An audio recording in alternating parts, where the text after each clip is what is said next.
Какво е общото между ергенът и дивите животни? Остани до края, за да разбереш.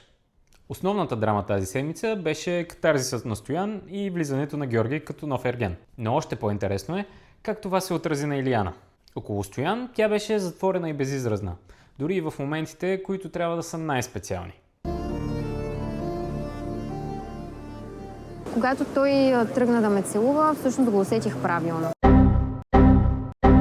Но изведнъж се появява Георги и тя започва да се държи по съвсем друг начин. Да, тук има и разочарование от начина, по който Стоян изчезна, но по-важното е друго. Видяхме как тя изведнъж показва емоция, търси близост, усмихва се.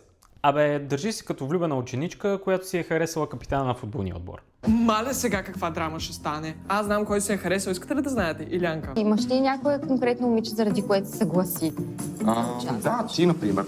Да, бе. Да, и настроението ми не го ли подсказва? Да, между другото сияеш. Да. Чак толкова. Да. Много благодаря. Аз малко да те предупредя, не мога да си изразявам емоциите. Първата роза, която получавам на среща, е точно на правилната среща. Понеже ви обещах да кажа какво е общото с животните, при тях се наблюдава, че когато са в природата и се случи нещо неочаквано, те се обръщат към най-главния член на стадото, за да видят как да реагират. А при хората това се проявява, когато в социална среда подсъзнателно поглеждаме към този, който има най-висок статус в нашите очи. Иначе казано, този, към който имаме най-голям интерес. Абсолютно, Колкото аз съм виновен, толкова и вие сте виновни. Той избра само 7 списък. Се оплаши. Бях сигурен, че не си говорите за мен. Не.